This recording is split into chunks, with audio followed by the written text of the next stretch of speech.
ਵਾਹਿਗੁਰੂ ਜੀ ਕਾ ਖਾਲਸਾ ਵਾਹਿਗੁਰੂ ਜੀ ਕੀ ਫਤਿਹ। ਭੈਣ ਵੀਰ ਜੀ, ਸਤਿਗੁਰਾਂ ਨੂੰ ਸਭ ਜਗ ਪਿਆਰ ਕਰਦਾ ਹੋਸੀ। ਜੇ ਕਿਤੇ ਅੱਜ ਜੱਗ ਵਿੱਚ ਉੱਦਾਂ ਆਉਣ ਤਾਂ ਅਸੀਂ ਸਦਕੇ ਹੋ ਜਾਈਏ। ਵੀਰ ਭੋਲੀ ਭੈਣ, ਉਹ ਅੱਖਾਂ ਹੋਰ ਹਨ ਜੋ ਸੱਚ ਪਰ ਪਤੀਜਦੀਆਂ ਹਨ। ਕਾਣ ਵਾਲੀਆਂ ਅੱਖਾਂ ਸਤਿਗੁਰਾਂ ਦੀ ਨਿੰਦਾ ਵੀ ਕਰਦੀਆਂ ਰਹੀਆਂ। ਆਪ ਸਤਿਗੁਰੂ ਦੱਸਦੇ ਹਨ, ਮਸਤ ਕਰੋ ਮੂਰਖ ਜਗ ਕਹੀਆ, ਅਦਕ ਬਕੋ ਤੇਰੀ ਲਿਵ ਰਹੀਆ। ਐਸੇ ਝੂਠ ਮੁਠੇ ਸੰਸਾਰਾ, ਨਿੰਦਕ ਨਿੰਦੇ ਮੁਝੇ ਪਿਆਰਾ। ਸਾਫ਼ ਹੈ ਕਿ ਸੰਸਾਰੀ ਲੋਕ ਝੂਠ ਵਿੱਚ ਪੈ ਕੇ ਝੂਠ ਬੋਲਦੇ ਉਹਨਾਂ ਦੀ ਨਿੰਦਾ ਕਰਦੇ ਸਨ, ਪਰ ਉਹ ਜਗਦਾਤੇ ਉਸ ਨੂੰ ਇਸ ਕਰਕੇ ਚੰਗਾ ਜਾਣਦੇ ਸਨ ਕਿ ਉਹ ਪਾਪਾਂ ਦੀ ਮੈਲ ਧੋਂਦੇ ਹਨ। ਸੋ ਭੈਣ, ਨਿੰਦਾ ਨਹੀਂ ਕਰਨੀ। ਨਿੰਦਕ ਆਪਣੇ ਜਾਣੇ ਸੱਟ ਮਾਰਦਾ ਹੈ, ਪਰ ਅਸਲ ਵਿੱਚ ਜਿਸ ਦੀ ਨਿੰਦਾ ਕਰਦਾ ਹੈ ਉਸ ਦੇ ਪਾਪ ਧੋਂਦਾ ਹੈ ਤੇ ਆਪਣੇ ਮਨ ਨੂੰ ਮੈਲਾ ਕਰਦਾ ਹੈ। ਭੈਣ, ਜਨਮ ਸਾਖੀਆਂ ਵਿੱਚ ਲਿਖਤ ਹੈ ਕਿ ਗੁਰੂ ਜੀ ਦੀ ਵਾਹਿਗੁਰੂ ਪ੍ਰੇਮ ਵਿੱਚ ਲੀਨਤਾ ਤੋਂ ਲੋਕੀ ਉਹਨਾਂ ਨੂੰ ਦੀਵਾਨਾ ਕਹਿਣ ਲੱਗ ਪਏ ਸਨ। ਕੀ ਸ੍ਰੀ ਗੁਰੂ ਗ੍ਰੰਥ ਸਾਹਿਬ ਜੀ ਤੋਂ ਵੀ ਸਬੂਤ ਮਿਲਦਾ ਹੈ? ਵੀਰ ਜੀ ਹਾਂ, ਆਪੇ ਸਤਿਗੁਰੂ ਜੀ ਦੱਸਦੇ ਹਨ, ਕੋਈ ਆਖੇ ਭੂਤ ਨਾ ਕੋ ਕਹੇ ਬੇਤਾਲਾ, ਕੋਈ ਆਖੇ ਆਦਮੀ ਨਾਨਕ ਵਿਚਾਰਾ, ਭਿਆ ਦੀਵਾਨਾ ਸਾਹ ਕਾ ਨਾਨਕ ਬੋਰਾਨਾ। ਸੋ ਸਾਫ਼ ਹੈ ਕਿ ਕੋਈ ਗੁਰੂ ਜੀ ਨੂੰ ਆਦਮੀ ਕਹਿੰਦਾ ਹੈ, ਕੋਈ ਭੂਤਨਾ, ਕੋਈ ਦੀਵਾਨਾ, ਤੇ ਉਹ ਕਹਿੰਦੇ ਹਨ ਮੈਂ ਹਾਂ ਨਾਨਕ ਵਿਚਾਰਾ। ਤੇ ਅਗਲੀਆਂ ਤੁਕਾਂ ਦੱਸਦੀਆਂ ਹਨ ਕਿ ਨਾਨਕ ਵਿਚਾਰਾ ਵਾਹਿਗੁਰੂ ਪ੍ਰੇਮ ਨਾਲ ਲਾਲੋ ਨਾਲ ਹੋ ਰਿਹਾ ਹੈ। ਇਸ ਪ੍ਰੇਮ ਨੂੰ ਲੋਕੀ ਦੀਵਾਨਾਪਨ ਸਮਝਦੇ ਸਨ। ਵੀਰ, ਮਾਲੂਮ ਹੁੰਦਾ ਹੈ ਕਿ ਸ੍ਰੀ ਗੁਰੂ ਜੀ ਨੂੰ ਪਰਮੇਸ਼ਰ ਦੇ ਪਾਸੇ ਖਚਿਤ ਵੇਖ ਕੇ, ਬਿਮਾਰ ਸਮਝ ਕੇ ਕਦੇ ਵੈਦ ਵੀ ਸੱਦਿਆ ਗਿਆ ਸੀ। ਉਸ ਵੈਦ ਨੂੰ ਗੁਰੂ ਜੀ ਨੇ ਕਿਹਾ ਸੀ, ਵੈਦ ਬੁਲਾਇਆ ਵੈਦਗੀ ਪੱਕੜ ਢੰਡੋਲੇ ਬਾਂ, ਭੋਲਾ ਵੈਦ ਨਾ ਜਾਣਈ ਕਰਕ ਕਲੇਜੇ ਮਾਏ। ਇਹਨਾਂ ਤੁਕਾਂ ਵਿੱਚ ਸਾਫ਼ ਦਿਸ ਰਿਹਾ ਹੈ ਕਿ ਵੈਦ ਸੱਦਿਆ ਗਿਆ ਹੈ। ਉਹ ਗੁਰੂ ਜੀ ਦੀ ਨਾੜ ਵੇਖਦਾ ਹੈ ਤੇ ਸਤਿਗੁਰੂ ਜੀ ਉਸ ਨੂੰ ਸਮਝਾ ਰਹੇ ਹਨ। ਸੋ ਇਹ ਸਤਿਗੁਰੂ ਨਾਲ ਬੀਤੀ ਸਾਖੀ ਹੈ। ਵੈਦਾਂ ਪਰਥਾਏ ਆਮ ਉਪਦੇਸ਼ ਵੀ ਇਹ ਹੈ, ਪਰ ਇਹ ਇਤਿਹਾਸਿਕ ਨੁਕਤਾ ਵੀ ਹੈ। ਮਲਾਰ ਵਾਲ ਦਾ ਇਹ ਸ਼ਲੋਕ ਹੈ। ਮਲਾਰ ਰਾਗ ਵਿੱਚ ਹੀ ਇੱਕ ਹੋਰ ਸ਼ਬਦ ਹੈ, ਜਿੱਥੇ ਗੁਰੂ ਜੀ ਸਾਹਮਣੇ ਬੈਠੇ ਵੈਦ ਨੂੰ ਕਹਿੰਦੇ ਹਨ, ਵੈਦ ਨਾ ਭੋਲੇ ਦਾਰੂ ਲਾਏ, ਤਾਂ ਤੇ ਇਹ ਉਹਨਾਂ ਦੇ ਹੋ ਵਰਤੀ ਸਾਖੀ ਹੈ। ਭੈਣ, ਭਲਾ ਖੇਤ ਹਰਾ ਕਰਨ ਦੀ ਤੇ ਬ੍ਰਿਛ ਦੀ ਛਾਇਆ ਨਾ ਹਟਣ ਦੀ ਸਾਖੀ ਸ੍ਰੀ ਗੁਰੂ ਗ੍ਰੰਥ ਸਾਹਿਬ ਜੀ ਵਿੱਚੋਂ ਮਿਲ ਸਕਦੀ ਹੈ? ਭਰਾ, ਮੈਂ ਤੁਹਾਨੂੰ ਦੱਸਣ ਹੀ ਲੱਗਾ ਸਾਂ ਕਿ ਸੱਤੋ ਖੇਤ ਜਮਾਇਓਨ ਸੱਤੋ ਛਾਵਾਣ ਵਾਲੀ ਤੁਕ ਵਿੱਚ, ਖੇਤ ਜਮਾਇਓਨ ਸੱਤੋ ਛਾਵਾਣ ਵਾਲੀ ਤੁਕ ਵਿੱਚ ਖੇਤ ਹਰੇ ਕਰਨ ਤੇ ਛਾਇਆ ਵਾਲੀ ਸਾਖੀ ਹੈ। ਭੈਣ, ਬਾਬਰ ਦੇ ਜ਼ੁਲਮਾਂ ਦੀ ਪੀੜ ਹਿੰਦੀਆਂ ਨੂੰ ਕਿਉਂ ਝੱਲਣੀ ਪਈ? ਵੀਰ, ਹਿੰਦੀ ਇਖਲਾਕ ਗੁਆ ਬੈਠੇ ਸੀ, ਅੰਦਰ ਆਪਣੇ ਚੜ੍ਹਦੀਆਂ ਕਲਾਂ ਦੇ ਤੇਜ ਹਿਰ ਬੈਠੇ ਸਨ। ਭੈਣ ਜੀ, ਜਿਨ੍ਹਾਂ ਦਾ ਆਚਾਰ ਵਿਵਹਾਰ ਚੰਗਾ ਹੋਵੇ ਉਹਨਾਂ ਦੇ ਅੰਦਰ ਧੋਖਲਾ ਧੋਟਾ ਨਹੀਂ ਹੁੰਦਾ। ਫਿਰ ਉਹਨਾਂ ਵਿੱਚ ਤੇਜ ਆ ਵਸਦਾ ਹੈ। ਤੇਜ ਵਾਲੇ ਨੂੰ ਕੌਣ ਮਾਰ ਸਕਦਾ ਹੈ? ਦੇਖੋ, ਗੁਰੂ ਨਾਨਕ ਜੀ ਲੋਕਾਂ ਦੇ ਇਖਲਾਕ ਦਾ ਕੀ ਹਾਲ ਦੱਸਦੇ ਹਨ। ਕੱਲ ਹੋਈ ਕੁੱਤੇ ਮੂੰਹੀ ਖਾਜ ਹੋਆ ਮੁਰਦਾਰ, ਕੂੜ ਬੋਲ ਬੋਲ ਭੋਂਕਣਾ ਚੂਕਾ ਧਰਮ ਵਿਚਾਰ। ਪੁਨਾ ਰੰਨਾ ਹੋਈਆ ਬੋਧੀਆ ਪੁਰਸ ਹੋਏ ਸਯਾਦ, ਸੀਲ ਸੰਜਮ ਸੁਚ ਪੰਨੀ ਖਾਣਾ ਖਾਜ ਅਹਾਜ, ਸ਼ਰਮ ਗਿਆ ਕਰ ਆਪਣੇ ਪਤ ਉੱਠ ਚਲੀ ਨਾਲ। ਨਾਨਕ ਦੁਨੀਆ ਕੈਸੀ ਹੋਈ ਸਾਲਕ ਮੀਤ ਨਾ ਰਹਿਓ ਕੋਈ, ਭਾਈ ਬੰਦੀ ਹੇਤ ਚੁਕਾਇਆ ਦੁਨੀਆ ਕਾਰਨ ਦੀਨ ਗਵਾਇਆ। ਲਾਹੌਰ ਸ਼ਹਿਰ ਜ਼ਹਿਰ ਕਹਿਰ ਸਵਾ ਪਹਿਰ, ਅਰਥਾਤ ਲਾਹੌਰ ਜੋ ਰਾਜਧਾਨੀ ਹੈ ਐਸਾ ਪਾਪ ਵਿੱਚ ਗਰਕ ਹੈ ਕਿ ਸਵਾ ਪਹਿਰ ਦਿਨ ਚੜੇ ਤੱਕ ਇੱਥੇ ਜ਼ਹਿਰ ਤੇ ਕਹਿਰ ਹੁੰਦੇ ਰਹਿੰਦੇ ਹਨ। ਜੇ ਉਦੋਂ ਰਾਜਧਾਨੀ ਦਾ ਇਹ ਹਾਲ ਸੀ ਤਾਂ ਬਾਕੀ ਦੇਸ਼ ਇਹੋ ਮੱਤ ਹੀ ਸਿੱਖਦਾ ਹੋਊ। ਰਾਜਾ ਪ੍ਰਜਾ ਦਾ ਉਦੋਂ ਇਹ ਹਾਲ ਸੀ, ਕੱਲ ਘਾਤੀ ਰਾਜੇ ਕਾ ਸਾਈ ਧਰਮ ਪੰਖ ਕਰ ਉੱਡ ਰਿਹਾ, ਕੂੜ ਅਮਾਵਸ ਸੱਚ ਚੰਦਰਮਾ ਦਿਸੇ ਨਾਹੀਂ ਕਹਿ ਚੜਿਆ, ਹੋ ਭਾਲ ਵਿਕੁੰਨੀ ਹੋਈ ਆਧੇਰੇ ਰਾਹ ਨਾ ਕੋਈ, ਵਿੱਚ ਹੋਮੇ ਕਰ ਦੁਖ ਰੋਈ ਕਹੋ ਨਾਨਕ ਕਿਨ ਬਿਤ ਗਤ ਹੋਈ। ਸੋ ਪਤਾ ਲੱਗਦਾ ਹੈ ਕਿ ਸਤਿਗੁਰੂ ਜਿਸ ਸਮੇਂ ਹੋਏ ਉਦੋਂ ਰਾਜਾ ਪ੍ਰਜਾ ਤੇ ਦੇਸ਼ ਦੇ ਇਖਲਾਕ ਦਾ ਬੜਾ ਹੀ ਮੰਦਾ ਹਾਲ ਸੀ। ਭੈਣ, ਸਤਿਗੁਰੂ ਦੇ ਵੇਲੇ ਪੰਜਾਬ ਵਿੱਚ ਬੋਲੀਆਂ ਕੀ ਸਨ? ਵੀਰ, ਇੱਕ ਤਾਂ ਪੰਜਾਬ ਬੋਲੀ ਸੀ। ਇਹ ਸਿੱਧ ਇੱਥੋਂ ਹੁੰਦਾ ਹੈ ਕਿ ਸਤਿਗੁਰੂ ਨੇ ਰਚਨਾ ਆਪਣੀ ਪੰਜਾਬੀ ਵਿੱਚ ਕੀਤੀ ਹੈ ਔਰ ਲਹਿੰਦਾ ਪੱਛੋ ਦੱਖਣ ਪੂਰਬ ਦੀਆਂ ਦੇਸ਼ ਭਾਸ਼ਾ ਦੀਆਂ ਫਰਕਵੀਆਂ ਬੋਲੀਆਂ ਵਿੱਚ ਵੀ ਸ਼ਬਦ ਰਚੇ ਹਨ। ਸਿੰਧੀ, ਬਹਾਵਲਪੁਰੀ, ਡੇਰਾ ਜਾਦੀ, ਮੁਲਤਾਨੀ, ਸਾਹੀਵਾਲੀ, ਪਸ਼ੋਰੀ, ਪੋਠੋਹਾਰੀ, ਮਾਝੇ ਦੀ, ਦੁਆਬੇ ਦੀ, ਮੈਨਦਾਬ ਦੀ ਬੋਲੀ ਵੀ ਵਰਤੀ ਹੈ। ਸੋ ਇਹਨਾਂ ਪੰਜਾਬੀ ਬੋਲੀਆਂ ਤੋਂ ਛੁੱਟ ਆਪ ਨੇ ਪ੍ਰਾਕਿਰਤਿਕ ਅਰਥਾਤ ਸੰਸਕ੍ਰਿਤ, ਹਿੰਦੀ, ਕਈ ਪ੍ਰਕਾਰ ਦੀ ਪੂਰਬੀ ਤੇ ਦੱਖਣੀ ਬੋਲੀ ਵੀ ਵਰਤੀ ਹੈ। ਦੂਸਰੇ ਫਾਰਸੀ। ਇਸ ਦਾ ਸਬੂਤ ਇਹ ਹੈ ਕਿ ਸਤਿਗੁਰੂ ਨੇ ਯਕ, ਅਰਜ਼, ਗੁਫਤਮ ਫਾਰਸੀ ਲਫ਼ਜ਼ਾਂ ਵਾਲੇ ਸ਼ਬਦ ਕਹੇ। ਇਸ ਵੇਲੇ ਉਸ ਬੋਲੀ ਦਾ ਮੁੱਢ ਜੋ ਮਗਰੋਂ ਜਾ ਕੇ ਉਰਦੂ ਬਣ ਗਈ ਹੋ ਰਿਹਾ ਸੀ, ਜਿਸ ਵਿੱਚ ਫਾਰਸੀ ਤੇ ਦੇਸੀ ਬੋਲੀ ਰਲ ਗਈ। ਜ਼ਿਕਰ ਹਮ ਆਦਮੀ ਹਾਂ ਏਕ ਦਮੀ, ਅਸਤ ਏਕ ਦਿਗਰ ਕੋਈ। ਪੁਨः जब इज़राइल बस्तनी तब चिकारे बिदाए, चिलमिल बिसियार दुनिया फानी, कालूब अकल मन गोर न मानी, मन कमीन कमतरीन तू दरियाऊ खुदाया, एक चीज़ मुझे दे अवर जहर चीज़ ना पाया। ਅਸਤ ਦਿਗਰ ਇਹ ਫਾਰਸੀ ਹੈ, ਬਾਕੀ ਜਬ ਤਬ ਹਿੰਦੁਸਤਾਨੀ ਹਨ। ਜਿੱਕੂ ਅੱਜ ਕੱਲ੍ਹ ਪੰਜਾਬੀ ਲੋਕ ਪੰਜਾਬੀ ਵਿੱਚ ਗੱਲਾਂ ਕਰਦੇ ਸਹਿ ਸੁਭਾਅ ਵਿੱਚ ਅੰਗਰੇਜ਼ੀ ਦੇ ਲਫ਼ਜ਼ ਤੇ ਫਿਕਰੇ ਬੋਲ ਜਾਂਦੇ ਹਨ ਤੇ ਕੁਝ ਓਪਰਾਪਨ ਨਹੀਂ ਲੱਗਦਾ, ਤਿਵੇਂ ਤਦੋਂ ਆਮ ਬੋਲ ਚਾਲ ਦੀ ਇਹ ਸੂਰਤ ਹੋ ਰਹੀ ਸੀ। ਚੌਥੀ ਬੋਲੀ ਉਹ ਸੀ ਜੋ ਪੁਰਾਤਨ ਗਾਥਾ ਬੋਲੀ ਸੀ, ਜਿਸ ਵਿੱਚ ਕਈ ਮਤਾਂ ਦੇ ਗੀਤ ਆਦਿ ਰਚੇ ਜਾਂਦੇ ਸਨ। ਪੰਜਵੇਂ ਸਤਿਗੁਰੂ ਨੇ ਗਾਥਾ, ਸੰਸਕ੍ਰਿਤ ਆਦਿ ਨਾਮ ਦਿੱਤੇ ਹਨ। ਜੈਦੇਵ ਜੀ ਦੇ ਸ਼ਬਦ ਇਸ ਬੋਲੀ ਦੇ ਸ੍ਰੀ ਗੁਰੂ ਗ੍ਰੰਥ ਸਾਹਿਬ ਜੀ ਵਿੱਚ ਹਨ। ਆਦਿ ਪਾਤਸ਼ਾਹੀ ਜੀ ਦਾ ਪੜ੍ਹ ਪੁਸਤਕ ਸੰਧਿਆ ਬਾਦਨ ਆਦਿ ਵਾਕ ਹਨ। ਉਂਝ ਦੇਸ਼ ਵਿੱਚ ਬੋਲੀ ਦੀ ਪੰਜਾਬੀ ਜ਼ੁਬਾਨ ਸੀ, ਜਿਸ ਵਿੱਚ ਪ੍ਰਾਕਿਰਤ ਸੰਸਕ੍ਰਿਤ ਦੇ ਲਫ਼ਜ਼ ਸਨ ਹੀ, ਪਰ ਅਰਬੀ ਫਾਰਸੀ ਦੇ ਲਫ਼ਜ਼ ਰਲ ਗਏ ਸਨ ਤੇ ਹੁਣ ਤੁਰਕੀ ਬੋਲੀ ਦੇ ਲਫ਼ਜ਼ ਰਲਣੇ ਸ਼ੁਰੂ ਹੋ ਗਏ ਸਨ। ਜੇਕੂ, ਰੱਬ, ਅੱਲਾ, ਮਜ਼ਹਰ, ਕਾਸਾ, ਬਾਬਾ, ਤਰਕਸ਼, ਤੁਪਕ, ਆਲਮ, ਦੁਨੀਆ, ਖਾਕ, ਨੂਰ, ਪਿਸਤ, ਦੋਜਕ ਆਦਿ ਲਫ਼ਜ਼ਾਂ ਤੋਂ ਅਰਬੀ ਫਾਰਸੀ ਤੁਰਕੀ ਦਾ ਪਤਾ ਲੱਗਦਾ ਹੈ। ਭੈਣ, ਲੋਕਾਂ ਦੇ ਖਾਣ ਪੀਣ ਪਹਿਰਾਨ ਬਾਬਤ ਵੀ ਉਸ ਸਮੇਂ ਦਾ ਕੁਝ ਪਤਾ ਲੱਗਦਾ ਹੈ, ਜਿਸ ਸਮੇਂ ਸਤਿਗੁਰੂ ਪੰਜਾਬ ਨੂੰ ਭਾਗ ਲਾ ਰਹੇ ਸਨ। ਵੀਰ, ਸਤਿਗੁਰੂ ਦੀ ਬਾਣੀ ਵਿੱਚ ਮਜੀਠ ਦਾ ਰੰਗ ਚੰਗਾ ਤੇ ਸੁਹਾਗ ਦੀ ਨਿਸ਼ਾਨੀ ਦੱਸਿਆ ਹੈ। ਸੂਹਾ ਤੇ ਕਸੁੰਬੇ ਦਾ ਰੰਗ ਕੱਚਾ ਲਿਖਿਆ ਹੈ। ਚੋਲੀ ਦਸਤਾਰ ਦਾ ਜ਼ਿਕਰ ਵੀ ਹੈ। ਧੋਤੀ, ਕੱਬਾ, ਚੋਲੇ, ਪਹਿਰਾਹਨ ਦਾ ਨਾਂ ਵੀ ਆਉਂਦਾ ਹੈ। ਸ਼ੱਕਰ, ਖੰਡ, ਕੁੱਜਾ, ਦੁੱਧ, ਪੁਸਰੀ, ਗਰੀ, ਛੁਹਾਰੇ ਇਹ ਪੰਜਾਬ ਦੇ ਖਾਣ ਦੇ ਪਦਾਰਥਾਂ ਦਾ ਜ਼ਿਕਰ ਵੀ ਹੈ। ਕਸਤੂਰੀ, ਘੁੰਗੂ, ਕੇਸਰ, ਫੁੱਲ ਆਦਿ ਖੁਸ਼ਬੂਆਂ ਦਾ ਨਾਂ ਵੀ ਹੈ। ਕੋਇਲ, ਬੰਬੀਹੇ, ਮੋਰ ਆਦਿ ਪੰਛੀਆਂ ਤੇ ਹਾਥੀ, ਘੋੜੇ, ਰੱਥ ਆਦਿ ਸਵਾਰੀਆਂ ਦੇ ਨਾਂ ਵੀ ਹੈ। ਚੂੜੀਆਂ, ਬਾਹੀਂ, ਚੂੜਾ ਸੁਹਾਗਣਾ ਦੇ ਜ਼ਿਕਰ ਵੀ ਆਏ ਹਨ। ਇਹੋ ਪਿੰਡ, ਗਿਰਾਂ, ਸ਼ਹਿਰ, ਦਰਿਆ ਸਨ। ਅਨਾਜ ਹੁੰਦੇ ਸਨ। ਲੋਕੀ ਗਊਆਂ ਦਾ ਦੁੱਧ ਪੀਂਦੇ, ਘਿਓ ਖਾਂਦੇ ਸਨ, ਕਮਾਦ ਉਗਦੇ, ਗੁੜ ਸ਼ੱਕਰਾਂ ਬਣਾਉਂਦੇ ਸਨ। ਭੈਣਾਂ ਦੇ ਪਿਆਰ, ਮਾਪਿਆਂ ਦੇ ਮੋਹ, ਬਰਾਦਰੀਆਂ ਦੇ ਆਪੋ ਵਿੱਚ ਕੁਟੁੰਬ ਵਰਗੇ ਵਰਤਨ ਸਨ। ਇਹੋ ਰੁੱਤਾਂ ਰੰਗ ਸਨ। ਹਾਂ, ਜ਼ੁਲਮ ਸੀ, ਆਚਰਨ, ਅਵਿਦਿਆ, ਗਰੀਬੀ ਕਰਕੇ ਨੀਵੇਂ ਸਨ, ਜੋ ਗੁਰੂ ਬਾਬੇ ਨੇ ਸੁਧਾਰ ਦਿੱਤੇ ਤੇ ਦੇਸ਼ ਸੁੱਤਾ ਜਗਾ ਦਿੱਤਾ ਔਰ ਉੱਚੇ ਆਚਰਨ ਤੇ ਰੱਬੀ ਪ੍ਰੇਮ ਦੀ ਨਹਿ ਵਗਾ ਦਿੱਤੀ ਤੇ ਪੰਜਾਬ ਨੂੰ ਤੰਦਰੁਸਤ ਤੇ ਤਕੜਾ ਪੰਜਾਬ ਕਰ ਦਿੱਤਾ।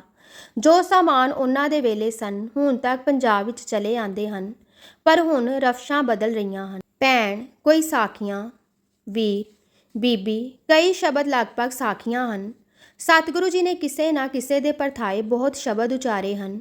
ਕੋਈ ਅਗਲੇ ਨੂੰ ਸਾਹਮਣੇ ਕਰਕੇ ਕਿਹਾ ਹੈ, ਕਦੇ ਤ੍ਰਿਆਕੁਲ ਹੋ ਕੇ ਤੇ ਕਦੇ ਆਪਣੇ ਮਨ ਨੂੰ ਸੰਬੋਧਨ ਕਰਕੇ ਪਰਥਾਏ ਸਾਖੀ ਮਹਾਂਪੁਰਖ ਬੋਲਦੇ ਸਾਂਝੀ ਸਗਲ ਜਹਾਨੇ। ਕਦੇ ਹੋ ਚੁੱਕੀਆਂ ਗੋਸ਼ਟਾਂ ਦੇ ਮਗਰੋਂ ਉਸਦੇ ਸਾਰ ਕਥਨ ਵਿੱਚ ਬਾਣੀ ਰਚੀ ਹੈ। ਅਕਾਲ ਪੁਰਖ ਦੇ ਪ੍ਰੇਮ ਤੇ ਲਿਵਲੀਨਤਾ ਵਿੱਚ ਈਸ਼ਵਰੀਏ ਗਿਆਨ ਦੀ ਪ੍ਰਾਪਤੀ ਬਾਣੀ ਵਿੱਚ ਗਈ ਹੈ। ਉਹ ਪਰਥਾਈ ਉਪਦੇਸ਼ ਹੋਈ ਹੈ। ਇਉਂ ਬਾਣੀ ਰੱਬੀ ਗਿਆਨ ਹੈ ਤੇ ਅਨੁਭਵੀ ਪ੍ਰੇਮ ਤਰੰਗ ਹਨ। ਉਹ ਰੱਬੀ ਗਿਆਨ ਲੋਕਾਂ ਨੂੰ ਉਪਦੇਸ਼ ਹੋਇਆ ਤੇ ਗੋਸ਼ਟਾਂ ਵਿੱਚ ਦੱਸਿਆ ਵੀ ਰੱਬੀ ਗਿਆਨ ਹੀ ਹੈ। ਜੀਕੂ ਆਸਾਂ ਦੀ ਵਾਰ ਵਿੱਚ ਇੱਕ ਬਗਲ ਸਮਾਧੀ ਪੰਡਤ ਨੂੰ ਸਮਝਾ ਰਹੇ ਆਖਦੇ ਹਨ, ਤ੍ਰੈਪਾਲ ਤੇ ਹਾਰ ਵਿਚਾਰੰ।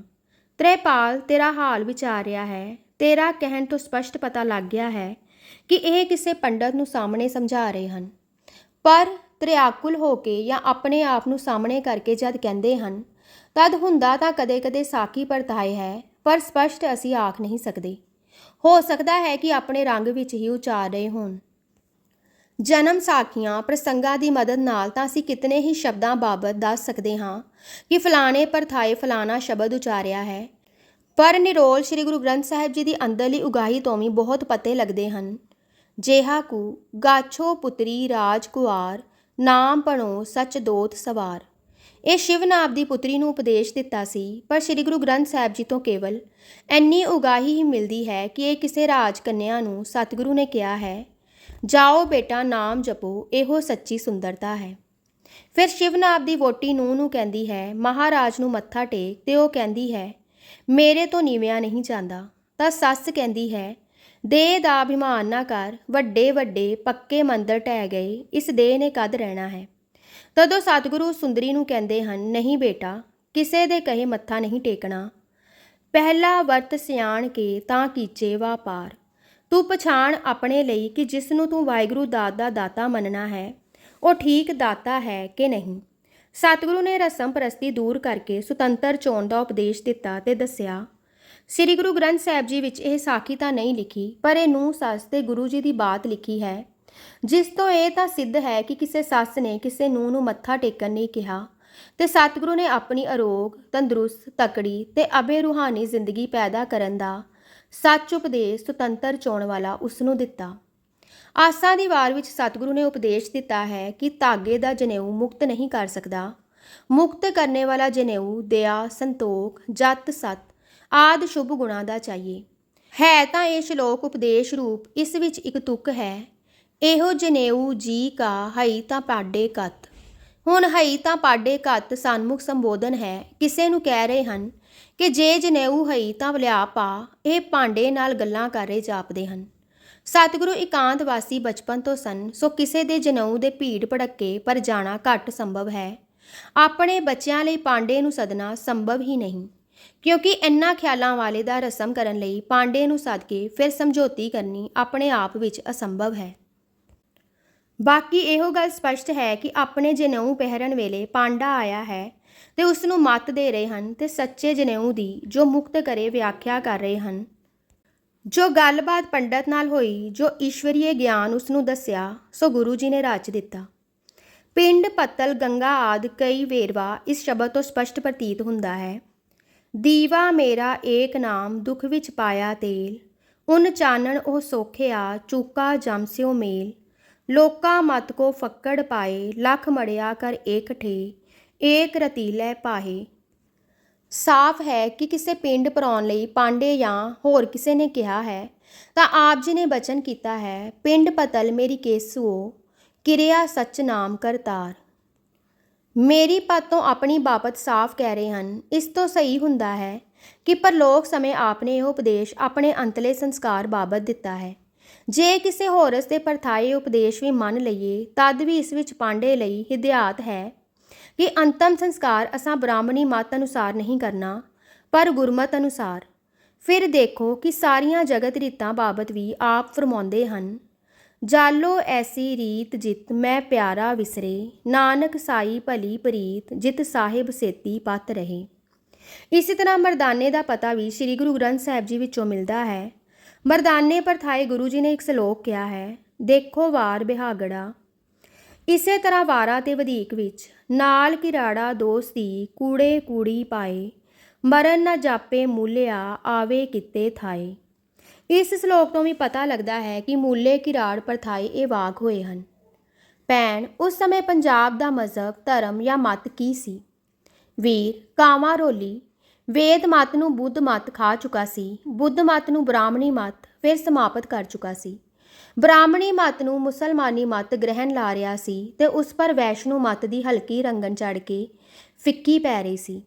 ਪਰ ਕੰਨ ਪਾਟੇ ਜੋਗੀ ਮਤ ਦੀ ਪੇਵੰਦ ਕੁਛ ਹਰੀ ਸੀ, ਪਰ ਇਹ ਹਰਿਆਵਲੀ ਧਾਰਨਾ, ਧਿਆਨ, ਸਮਾਧੀ ਦੀ ਨਹੀਂ ਸੀ। ਇਹ ਨਾਟਕਾਂ, ਚੇਟਕਾਂ, ਤੰਤਰਾਂ ਮੰਤਰਾਂ, ਸਿੱਧੀਆਂ ਤੇ ਭਾਟੀਆਂ ਚੋਣ, ਸ਼ਰਾਬਾਂ ਪੀਣ, ਕੰਨ ਪਾੜਨ ਤੇ ਰਾਜਿਆਂ ਦੇ ਗੀਤ ਗਾਉਂਦੇ ਫਿਰਨ ਤੱਕ ਆ ਗਈ ਸੀ। ਪਰ ਤਦ ਵੀ ਬ੍ਰਾਹਮਣੀ ਮਤ ਦੇ ਟਾਵੇਂ ਪੰਡਤ ਮੌਜੂਦ ਸਨ। ਦੂਏ ਪਾਸੇ ਮੁਸਲਮਾਨ ਸਨ, ਜਿਨ੍ਹਾਂ ਦੇ ਸੂਫੀ ਫਕੀਰ ਹਿੰਦੂ ਵੇਦਾਂਤ ਦੀ ਰੰਗਤ ਹੇਠ ਆ ਕੇ ਆਪਣੇ ਮਤ ਦਾ ਪ੍ਰਚਾਰ ਦਾ ਕੰਮ ਕਰ ਰਹੇ ਸਨ, ਪਰ ਤੇਜ ਵਿੱਚ ਸ਼ਰਅ ਵਾਲੇ ਕਾਜ਼ੀ ਮੁੱਲਾ ਸਨ। ਹੁਣ ਅਸੀਂ ਗੁਰੂ ਨਾਨਕ ਦੇਵ ਜੀ ਦੀ ਬਾਣੀ ਵਿੱਚ ਇਹਨਾਂ ਸਿਧਾਂਤਾਂ ਤੇ ਕਿੰਕੂ ਪਹੁੰਚਦੇ ਹਾਂ। ਸੁਣੋ, ਸਭ ਤੋਂ ਵਧੇਰੇ ਸਤਿਗੁਰੂ ਜੀ ਨੂੰ ਸਿੱਧ ਮਿਲਦੇ ਹਨ ਤੇ ਜਗ੍ਹਾ ਜਗ੍ਹਾ ਆਪ ਜੋਗੀਆਂ ਨਾਲ ਚਰਚਾ ਕਰਦੇ ਹਨ। ਸਿੱਧ ਗੋਸ਼ਟ ਤੇ ਹੋਰ ਅਨੇਕ ਸ਼ਬਦ ਸ਼ਲੋਕ ਇਹਨਾਂ ਪਰਥਾਏ ਲਿਖੇ ਹਨ। ਸਤਿਗੁਰੂ ਉਹਨਾਂ ਨੂੰ ਸ਼ਰਾਬ ਪੀਣੋਂ ਹੋੜਦੇ ਹਨ ਤੇ ਗੁੜ ਕਰ ਗਿਆਨ ਧਿਆਨ ਕਰ ਧਾਵੈ, ਦੀ ਰੂਹਾਨੀ ਸ਼ਰਾਬ ਦੱਸਦੇ ਹਨ। ਇਸੇ ਤਰ੍ਹਾਂ ਕਾਜ਼ੀ ਮੁਲਾਣਿਆਂ ਨੂੰ ਉਹਨਾਂ ਦੀਆਂ ਸ਼ਰਈ ਬਨਾਵਟਾਂ ਤੇ ਫੋਕੀ ਰਸਮ ਪ੍ਰਸਤੀ ਤੋਂ ਕੱਢਣ ਲਈ ਅਨੇਕ ਸ਼ਬਦ ਆਖਦੇ ਹਨ ਤੇ ਫਿਰ ਬ੍ਰਾਹਮਣੀ ਮੱਤ ਤੇ ਪਾਂਡਿਆਂ ਪੰਡਤਾਂ ਪਰਥਾਏ ਤੇ ਪੱਟੀਆਂ ਤੇ ਓਂਕਾਰ ਉਚਾਰਦੇ ਹਨ। ਸੋ ਜੋ ਮੈਂ ਕਿਹਾ ਹੈ ਸ੍ਰੀ ਗੁਰੂ ਗ੍ਰੰਥ ਸਾਹਿਬ ਜੀ ਤੋਂ ਸਿੱਧ ਹੈ। ਫਿਰ ਦੇਖੋ ਸ੍ਰੀ ਰਾਗ ਵਿੱਚ ਇੱਕ ਸ਼ਬਦ ਹੈ ਜਿਸ ਵਿੱਚ ਗੁਰੂ ਜੀ ਕਹਿੰਦੇ ਹਨ, ਮਰਨਾ ਮੁੱਲਾ ਮਰਨਾ ਵੀ ਕਰਤਾਰੋ ਡਰਨਾ ਰਹਾਓ, ਤਾਂ ਤੂੰ ਮੁੱਲਾ ਤਾਂ ਤੂੰ ਕਾਜ਼ੀ ਜਾਣੇ ਨਾਮ ਖੁਦਾਈ। ਇਸ ਤੋਂ ਸਪਸ਼ਟ ਹੈ ਕਿ ਕਿਸੇ ਮੁੱਲਾ ਨਾਲ ਸਾਖੀ ਹੋਈ ਹੈ ਤੇ ਸਤਿਗੁਰੂ ਨੇ ਅਮਲੀ ਜੀਵਨ ਤੇ ਨਾਮ ਦਾ ਉਪਦੇਸ਼ ਦਿੱਤਾ ਹੈ। ਉਸ ਦੀਆਂ ਬਨਾਵਟੀ ਸ਼ਰਅ ਦੀਆਂ ਜ਼ਿੱਦਾਂ ਨੂੰ ਗਲਤ ਦੱਸ ਕੇ ਵਾਹਿਗੁਰੂ ਨਾਮ ਦਾ ਉਪਦੇਸ਼ ਦਿੱਤਾ ਹੈ। ਇਸ ਤਰ੍ਹਾਂ ਮੁਸਲਮਾਨ ਕਹਾਵਨ ਮੁਸਕਲ ਤੇ ਹੋਰ ਕਈ ਸ਼ਬਦ ਹਨ ਜੋ ਸਨਮੁਖ ਗੁਫ਼ਤਗੂ ਦੇ ਹਨ। ਭਾਵੇਂ ਸ੍ਰੀ ਗੁਰੂ ਗ੍ਰੰਥ ਸਾਹਿਬ ਜੀ ਤੋਂ ਇਹ ਨਹੀਂ ਕਹਿ ਸਕਦੇ ਕਿ ਲੋਧੀ ਦੇ ਕਾਜ਼ੀ ਨਾਲ ਹੋਏ ਕਿ ਮੱਕੀ ਦੇ ਸ਼ਰੀਫ ਨਾਲ ਹੋਏ, ਪਰ ਕਿਸੇ ਵੇਲੇ ਕਿਸੇ ਮੁਸਲਮਾਨ ਨਾਲ ਇਹ ਵਿਚਾਰ ਤੇ ਉਸ ਨੂੰ ਉਪਦੇਸ਼ ਜ਼ਰੂਰ ਹੋਇਆ ਹੈ ਜਿਸ ਨੂੰ ਸਤਿਗੁਰੂ ਨੇ ਆਪ ਮਿੱਠੀ ਪਿਆਰੀ ਪੰਜਾਬੀ ਵਿੱਚ ਸਾਡੇ ਤੱਕ ਪਹੁੰਚਣ ਲਈ ਰਚਿਆ ਤੇ ਪੰਚਮ ਸਤਿਗੁਰੂ ਜੀ ਨੇ ਸ੍ਰੀ ਗੁਰੂ ਗ੍ਰੰਥ ਸਾਹਿਬ ਜੀ ਦੀ ਬੀੜ ਵਿੱਚ ਲਿਖ ਦਿੱਤਾ। ਇਸੇ ਤਰ੍ਹਾਂ ਆਸਾ ਦੀ ਵਾਰ ਦਾ ਕੁਝ ਹਿੱਸਾ ਖਾਸ ਕਰ ਪੌੜੀਆਂ ਦਾ ਵਾਹਿਗੁਰੂ ਜੀ ਦੇ ਸੰਬੰਧ ਵਿੱਚ ਹੈ। ਕਿਸੇ ਫਿਲਾਸਫਰ ਨਾਲ ਬਹਿਸ ਦਾ ਹੈ, ਕੁਝ ਪੰਡਤਾਂ ਨਾਲ ਹੈ, ਕੁਝ ਬ੍ਰਹਮਚਾਰੀਆਂ ਨਾਲ ਹੈ, ਕੁਝ ਮੁਸਲਮਾਨਾਂ ਨਾਲ ਤੇ ਕੁਝ ਆਮ ਕੁਰੀਤੀਆਂ ਬਾਬਤ ਹੈ ਤੇ ਸਿਧਾਂਤ ਉਹ ਵਾਹਿਗੁਰੂ ਪ੍ਰੇਮ ਨਾਮ ਲਿਵ ਤੇ ਰਜ਼ਾ ਦਾ ਸਿਖਾਇਆ ਹੈ। ਜਦੋਂ ਜੈਨ ਮਤ ਵੀ ਸੀ, ਬੋਧੀ ਤੇ ਬੁੱਤ ਦਾ ਲਫ਼ਜ਼ ਤਾਂ ਸਤਿਗੁਰੂ ਨੇ ਥੋੜ੍ਹੀ ਵੇਰ ਹੀ ਵਰਤਿਆ ਹੈ, ਜਿਸ ਤੋਂ ਜਾਪਦਾ ਹੈ ਕਿ ਇਸ ਮਤ ਵਾਲੇ ਮੁੱਕ ਚੁੱਕੇ ਸਨ, ਪਰ ਗੁਰੂ ਜੀ ਨੂੰ ਉਹਨਾਂ ਦਾ ਪਤਾ ਪੂਰਾ ਹੈ ਸੀ। ਭੈਣ, ਸਤਿਗੁਰੂ ਜੀ ਨੂੰ ਕਦੇ ਸਰੇਵੜਾ ਵੀ ਕੋਈ ਮਿਲਿਆ ਹੈ? ਵੀਰ, ਹਾਂ ਭੈਣ ਜੀ, ਮਾਝ ਦੀ ਵਾਰ ਵਿੱਚ ਪੌੜੀ ਹੈ ਜਿਸ ਵਿੱਚ ਸਤਿਗੁਰੂ ਜੀ ਨੇ ਸਰੇਵੜਿਆਂ ਦੀਆਂ ਭੁੱਲਾਂ ਦੱਸੀਆਂ ਹਨ। ਸਿਰ ਖੁਆਏ ਪੀਏ ਪਲਵਾਣੀ। ਇਸ ਤੋਂ ਪਤਾ ਲੱਗਦਾ ਹੈ ਕਿ ਜਾਂ ਕਿਸੇ ਨਾਲ ਗੋਸ਼ਟ ਹੋਈ ਹੈ ਜਾਂ ਉਹਨਾਂ ਦੀ ਕਿਰਿਆ ਨੂੰ ਮਾੜਾ ਕਹਿ ਕੇ ਲੋਕਾਂ ਨੂੰ ਸਮਝਾਇਆ ਹੈ। ਹਰ ਹਾਲ ਵਿੱਚ ਉਹਨਾਂ ਨੇ ਇਸ ਮਤ ਦੀ ਕਿਰਿਆ ਨੂੰ ਪਸੰਦ ਨਹੀਂ ਕੀਤਾ, ਸੋ ਪਤਾ ਲੱਗਾ ਕਿ ਸਰੇਵੜੇ ਵੀ ਤਦੋਂ ਸਨ। ਇਸ ਤੋਂ ਛੁੱਟ ਇੱਕ ਜੈਨੀ ਉੱਜੜ ਪਾਏ ਦੀ ਰਚਨਾ ਵੀ ਹੈ। ਭਾਵੇਂ ਪਤਾ ਨਹੀਂ ਕਿ ਸੂਰਤ ਕਿ ਧਮਾਨਰੀ ਦੇਸ਼ ਕਿ ਇੱਥੇ ਕੋਈ ਗੱਲ ਹੋਈ, ਪਰ ਜੈਨੀਆਂ ਦੀ ਕਿਰਿਆ ਬਾਬਤ ਆਪ ਨੇ ਆਪਣਾ ਅਜੋੜ ਦੱਸਿਆ ਹੈ। ਇਸੇ ਤਰ੍ਹਾਂ ਸਤਿਗੁਰੂ ਜੀ ਨੇ ਤਨਾਸਰੀ ਰਾਗ ਵਿੱਚ ਗਗਨ ਮੈਂ ਥਾਲ ਰਵਚੰਦ ਦੀਪਕ ਬਣੇ ਨਿਰਾਕਾਰ ਦੀ ਆਰਤੀ ਕੁਦਰਤ ਦੇ ਸਮਾਨ ਨਾਲ ਕੀਤੀ ਹੈ।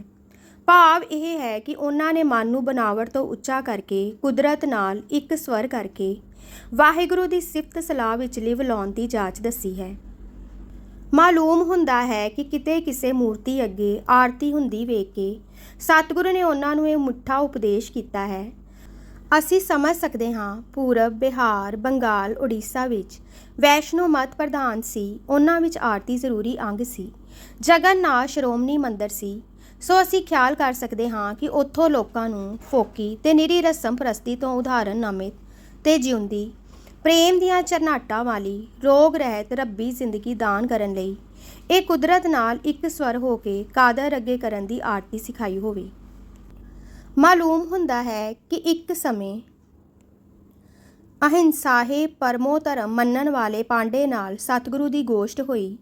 ਉਹ ਆਖਦਾ ਸੀ ਕਿ ਮਾਸ ਨਾ ਖਾਣਾ ਹੀ ਮੁਕਤੀ ਪਾਣਾ ਹੈ ਤੇ ਸਤਿਗੁਰੂ ਆਖਦੇ ਸੀ ਕਿ ਮਾਸ ਖਾਣ ਨਾ ਖਾਣ ਦਾ ਝਗੜਾ ਇੱਕ ਮੂਰਖਤਾ ਹੈ, ਮੁਕਤੀ ਨਾਮ ਤੇ ਲਿਵ ਨਾਲ ਹੈ।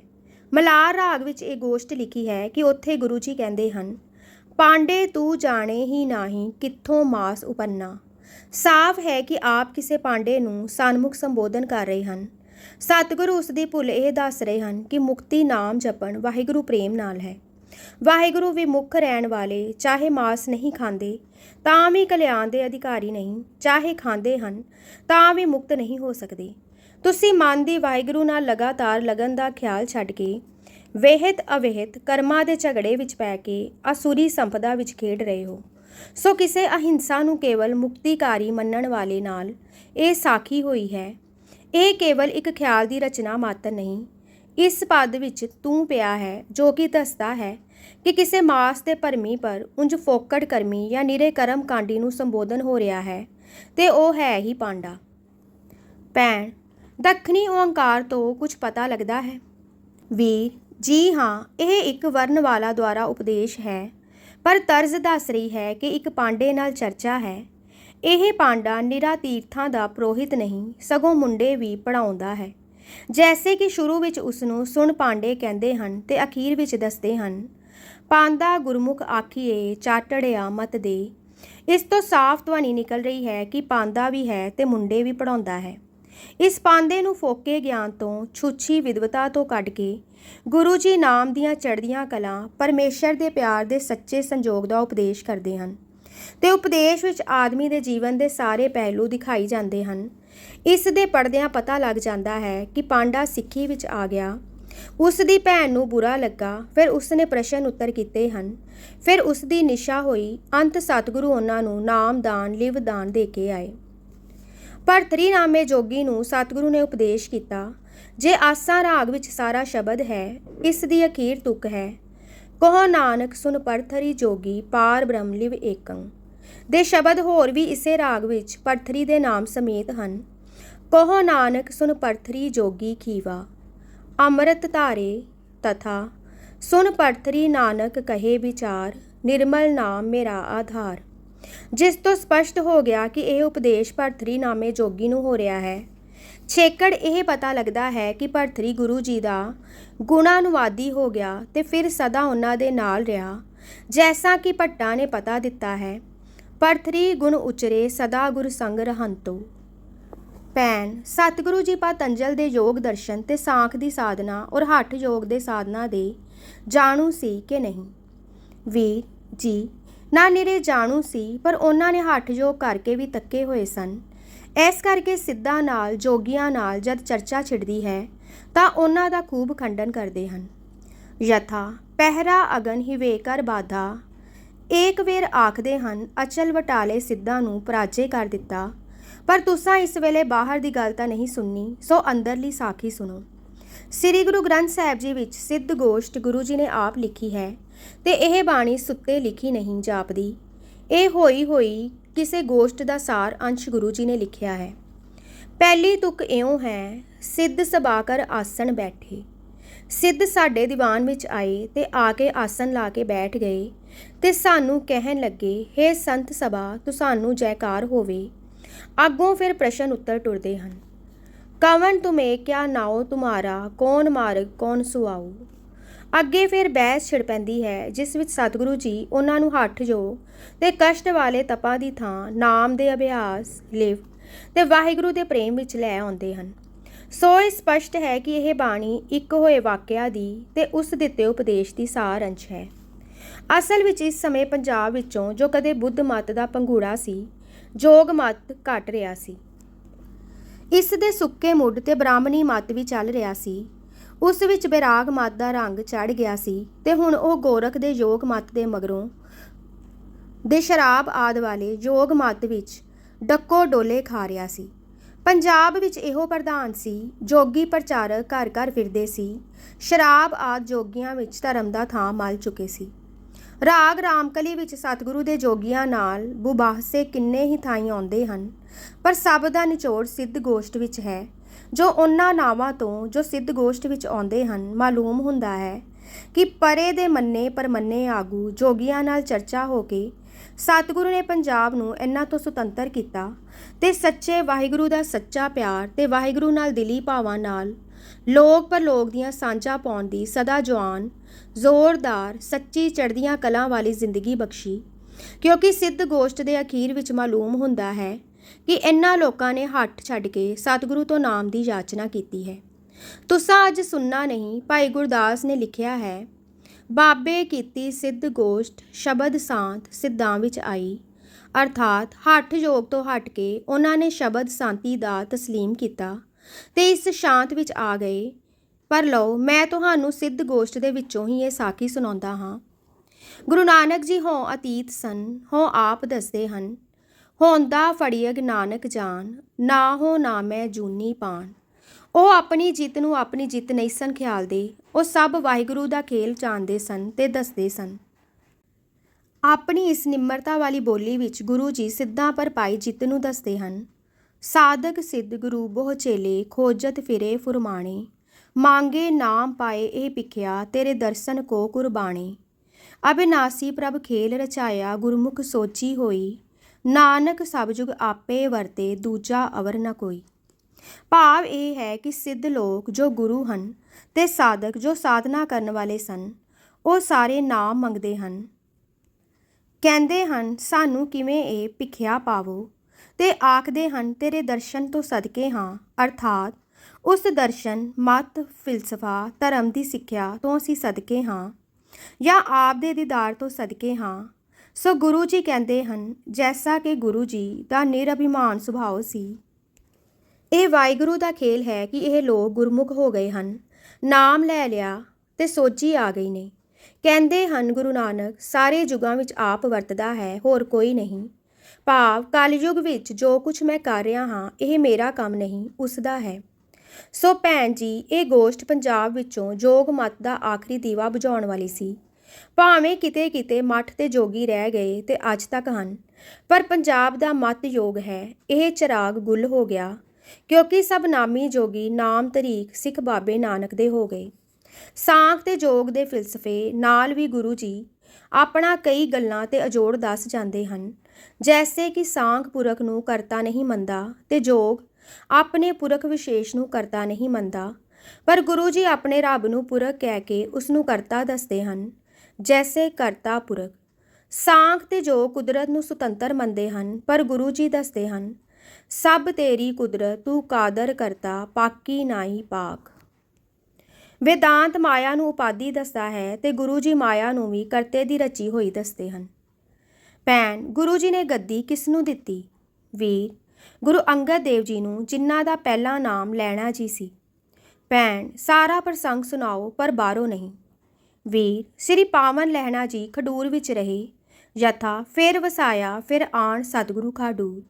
ਗੁਰੂ ਅੰਗਦ ਦੇਵ ਜੀ ਦੇ ਪਿਤਾ ਦਾ ਨਾਮ ਫੇਰੂ ਸੀ, ਜੋ ਇਸੇ ਤੁਕ ਵਿੱਚ ਫੇਰੂਆਨ ਕਰਕੇ ਦੱਸਿਆ ਹੈ। ਗੁਰੂ ਨਾਨਕ ਦੇਵ ਜੀ ਨੇ ਗੱਦੀ ਦੇਣ ਲੱਗਿਆਂ ਪੁੱਤਰਾਂ ਤੇ ਸਿੱਖਾਂ ਦੀ ਸੋਧ ਕੀਤੀ। ਸਭ ਵਿੱਚੋਂ ਲਹਿਣਾ ਜੀ ਪੂਰਨ ਨਿਕਲੇ, ਯਥਾ ਸਿੱਖਾਂ ਪੁੱਤਰਾਂ ਘੋਖ ਕੇ ਸਭ ਉਮਤ ਵੇਖੋ ਜਿਕਿਉਨ, ਜਾਂ ਸੁੱਧੋ ਸੂ ਤਾਂ ਲਹਿਣਾ ਟਿਕਿਉਨ। ਸ੍ਰੀ ਗੁਰੂ ਜੀ ਦੇ ਪੁੱਤਰਾਂ ਨੇ ਸਤਿਗੁਰੂ ਦੇ ਕੋਲ ਪਾਲੇ ਨਹੀਂ ਸਨ, ਅਰਥਾਤ ਉਹ ਸੋਧ ਵਿੱਚ ਪੂਰੇ ਨਹੀਂ ਸਨ ਨਿਕਲੇ। ਉਹਨਾਂ ਬਾਰੇ ਲਿਖਿਆ ਹੈ, ਪੁੱਤਰੀ ਕੋਲ ਨਾ ਪਾਲਿਓ, ਕਰ ਪੀਰੇ ਕੰਨ ਮੁਰੱਟੀਏ, ਦਿਲ ਖੋਟੇ ਆਕੀ ਫਿਰਨ, ਬਨ ਭਾਰ ਉਚਾਇਨ ਛੱਟੀਏ। ਭੈਣ, ਭਲਾ ਵੀਰ ਜੀ, ਤੁਸੀਂ ਜੋ ਟਿੱਕੇ ਦੀ ਵਾਰ ਦੀਆਂ ਤੁਕਾਂ ਵਿੱਚ ਇਹ ਪ੍ਰਸੰਗ ਦੱਸ ਰਹੇ ਹੋ, ਉੱਥੇ ਲਹਿਣਾ ਨਾਮ ਲਿਖਿਆ ਹੈ, ਤੁਸੀਂ ਗੁਰੂ ਅੰਗਦ ਕਿਸ ਤਰ੍ਹਾਂ ਆਖ ਦਿੱਤਾ ਹੈ? ਵੀਰ, ਨਹੀਂ ਭੈਣ ਜੀ, ਉੱਥੇ ਹੀ ਲਿਖਿਆ ਹੈ, ਗੁਰੂ ਅੰਗਦ ਦੀ ਦੇਹੀ ਫਿਰੀ, ਸੱਚ ਕਰਤੇ ਬੰਦ ਬਹਾਲੀ। ਹੋਰ ਸੁਣੋ ਭੈਣ ਜੀ, ਗੁਰੂ ਅੰਗਦ ਜੀ ਦੀ ਸੁਪਤਨੀ ਜੀ ਦਾ ਨਾਮ ਖੀਵੀ ਜੀ ਸੀ, ਔਰ ਉਹ ਬੜੇ ਨੇਕ ਸਨ। ਸਾਧ ਸੰਗਤ ਨੂੰ ਪਦਾਰਥ ਦਿੰਦੇ, ਲੰਗਰ ਆਪ ਵੰਡਦੇ ਸਨ ਤੇ ਘਿਆਲੀਆਂ ਖੀਰਾਂ ਖੁਆਲਦੇ ਸਨ। ਉਹਨਾਂ ਦੀ ਛਤਰ ਛਾਵੇਂ ਸ੍ਰਿਸ਼ਟੀ ਨੇ ਬਹੁਤ ਸੁੱਖ ਪਾਇਆ। ਦੇਖੋ ਲਿਖਿਆ ਹੈ, ਬਲਵੰਡ ਖੀਵੀ ਨੇਕ ਜਨ, ਜਿਸ ਬੋਤੀ ਛਾਓ ਪਤਾਲੀ, ਲੰਗਰ ਦੌਲਤ ਵੰਡੀਏ, ਰਸ ਅੰਮ੍ਰਿਤ ਖੀਰ ਘਿਆਲੀ। ਭੈਣ, ਇਹ ਕਿਸ ਤਰ੍ਹਾਂ ਪਤਾ ਲੱਗਾ ਕਿ ਖੀਵੀ ਜੀ ਗੁਰੂ ਜੀ ਦੇ ਘਰੋਂ ਸਨ? ਵੀਰ, ਇਸ ਤੁਕ ਤੋਂ ਮਾਤਾ ਖੀਵੀ ਸੋ ਸੋਏ ਜਿਨ ਗੋਏ ਉਠਾਲੀ। ਬਲਵੰਡ ਉਹਨਾਂ ਨੂੰ ਆਪਣੀ ਮਾਤਾ ਆਖਦਾ ਹੈ ਤੇ ਫੇਰ ਆਖਦਾ ਹੈ, ਸ੍ਰਿਸ਼ਟੀ ਦਾ ਭਾਰ ਚੁੱਕਣ ਵਾਲੇ ਗੁਰੂ ਉਸ ਦੇ ਸ਼ੋਹਪਤੀ ਹਨ ਤੇ ਭਾਰ ਚੁੱਕਣ ਵਾਲੇ ਦਾ ਪ੍ਰਸੰਗ ਗੁਰੂ ਅੰਗਦ ਜੀ ਦਾ ਚੱਲ ਰਿਹਾ ਹੈ। ਪਿਤਾ ਸ਼ਾਬਾਸ਼ ਬਰਖੁਰਦਾਰ, ਬਹੁਤ ਖੂਬ। ਭੈਣ, ਗੁਰੂ ਅੰਗਦ ਗੁਰੂ ਨਾਨਕ ਦੇਵ ਜੀ ਵਰਗੇ ਸਨ ਜਾਂ ਘੱਟ ਵੱਧ ਸਨ? ਵੀਰ, ਉਹੋ ਜਿਹੇ। ਦੇਖੋ ਲਿਖਿਆ ਹੈ, ਲਹਿਣੇ ਦੀ ਫੇਰਾਈਏ, ਨਾਨਕਾ ਦੋਹੀ ਖੱਟੀਏ, ਜੋਤ ਓਹਾ ਜੁਗਤ ਸਾਏ, ਸਹਿ ਕਾਇਆ ਫੇਰ ਪਲਟੀਏ। ਭੈਣ, ਭਲਾ ਗੱਦੀ ਆਪ ਗੁਰੂ ਨਾਨਕ ਨੇ ਦਿੱਤੀ ਸੀ ਕਿ ਮਗਰੋਂ ਸੰਗਤਾਂ ਨੇ? ਇਸ ਸ਼ੰਕਾ ਦਾ ਸਮਾਧਾਨ ਕਿੰਕੂ ਕਰੋਗੇ? ਵੀਰ, ਇਹ ਤਾਂ ਸਾਫ਼ ਹੈ ਕਿ ਗੁਰਚੇਲੇ ਰਹਿ ਰਾਸ ਕੀ, ਨਾਨਕ ਸਲਾਮਤ ਥੀਵਦੇ, ਸਹਿ ਟਿੱਕਾ ਦੀ ਤੋਸ ਜੀਵਦੈ। ਅਰਥਾਤ ਗੁਰੂ ਨਾਨਕ ਨੇ ਸਰੀਰ ਦੇ ਹੁੰਦਿਆਂ ਚੇਲੇ ਨਾਲ ਗੁਰਿਆਈ ਦੀ ਸਾਂਝ ਕੀਤੀ। ਗੁਰੂ ਅੰਗਦ ਨੂੰ ਜਿਉਂਦੇ ਜੀ ਗੁਰੂ ਨਾਨਕ ਨੇ ਟਿੱਕਾ ਦਿੱਤਾ। ਭੈਣ, ਕੀ ਗੁਰੂ ਅੰਗਦ ਦੇਵ ਜੀ ਨੇ ਉਸੇ ਤਰ੍ਹਾਂ ਕੰਮ ਕੀਤਾ ਜਿਵੇਂ ਗੁਰੂ ਨਾਨਕ ਦੇਵ ਜੀ ਨੇ? ਵੀਰ, ਜੀ ਹਾਂ। ਆਪ ਜੀ ਨੇ ਗੁਰੂ ਕੇ ਸ਼ਬਦ ਦਾ ਲੰਗਰ ਖੁੱਲੇ ਦਿਲ ਵਰਤਾਇਆ। ਲੰਗਰ ਚਲੇ ਗੁਰ ਸ਼ਬਦ, ਹਰ ਤੋਟ ਨਾ ਆਵੀ ਖੱਟੀਏ, ਖਰਚੇ ਦਿੱਤ ਕਸਮ ਦੀ, ਆਪ ਖੈਦੀ ਖੈਰ ਦਬੱਟੀਏ, ਹੋਵੇ ਸਿਫਤ ਕਸਮ ਦੀ ਨੂਰ ਅਰਸੋਂ ਕੁਰਸੋਂ ਚਟੀਏ, ਤੁਧ ਡਿੱਠੇ ਸੱਚੇ ਪਾਤਸ਼ਾਹ ਮਲ ਜਨਮ ਜਨਮ ਦੀ ਕੱਟੀਏ। ਭੈਣ, ਗੁਰੂ ਨਾਨਕ ਤੋਂ 5ਵੀਂ ਪਾਤਸ਼ਾਹੀ ਤੱਕ ਨਾਮ ਗੱਦੀ ਮਿਲਣ ਬਾਬਤ ਸ੍ਰੀ ਗੁਰੂ ਗ੍ਰੰਥ ਸਾਹਿਬ ਜੀ ਵਿੱਚੋਂ ਕੋਈ ਸਬੂਤ ਮਿਲਦੇ ਹਨ? ਵੀਰ, ਹਾਂ ਭੈਣ ਜੀ ਸੁਣੋ। ਜੋਤ ਰੂਪ ਹਰ ਆਪ ਗੁਰੂ ਨਾਨਕ ਕਹਾਇਓ, ਤਾਤੇ ਅੰਗਦ ਪਿਓ ਤਤ ਕਿਉ ਤਤ ਮਿਲਾਇਓ। ਅੰਗਦ ਕਿਰਪਾ ਧਾਰ ਅਮਰ ਸਤਿਗੁਰੂ ਥਿਰ ਕੀਓ, ਅਮਰਦਾਸ ਅੰਮ੍ਰਿਤ ਛਤਰ ਗੁਰ ਰਾਮੇ ਦਿਓ। ਗੁਰ ਰਾਮਦਾਸ ਦਰਸ਼ਨ ਪਰਸ ਕੈ ਮਥੁਰਾ ਅੰਮ੍ਰਿਤ ਬਯਨ, ਮੂਰਤ ਪੰਚ ਪਰਮਾਨ ਪੁਰਖ ਗੁਰ ਅਰਜਨ ਪਿੱਖੋ ਨਯਨ। ਭੈਣ, ਤੁਖਾਰੀ ਰਾਗ ਵਿੱਚ ਕਹੀ ਬਾਣੀ 12 ਮਾਹ ਵਿੱਚੋਂ ਕੁਛ ਭੇਦ ਖੁੱਲ੍ਹਦਾ ਹੈ? ਵੀਰ, ਬਾਣੀ ਤਾਂ ਉਹ ਵਾਹਿਗੁਰੂ ਪ੍ਰੇਮ ਦੀ ਭਰੀ ਹੋਈ ਸਾਡੇ ਪਾਰ ਉਤਾਰੇ ਤੇ ਉਪਦੇਸ਼ਾਂ ਵਾਲੀ ਹੈ, ਪਰ ਗਹਿਰੀ ਨਜ਼ਰੇ ਪਾਠ ਕੀਤਿਆਂ ਇਹ ਪਤਾ ਲੱਗਦਾ ਹੈ ਕਿ ਸਤਿਗੁਰੂ ਜੀ ਬੜੀ ਮਿੱਠੀ ਧੁਨੀ ਵਿੱਚ ਆਪਣੇ ਸੰਸਾਰ ਤੋਂ ਟੁਰਨ ਦੀ ਤਿਆਰੀ ਕਰ ਰਹੇ ਹਨ। ਇਸ ਸਮਾਪਤੀ ਪਰ ਪਿਤਾ ਨੇ ਪੁੱਤਰ ਨੂੰ ਆਸ਼ੀਰਵਾਦ ਦਿੱਤੀ ਤੇ ਪਰਿਵਾਰ ਗਦਗਦ ਹੋ ਗਿਆ। ਵਾਹਿਗੁਰੂ ਜੀ ਕਾ ਖਾਲਸਾ, ਵਾਹਿਗੁਰੂ ਜੀ ਕੀ ਫਤਿਹ।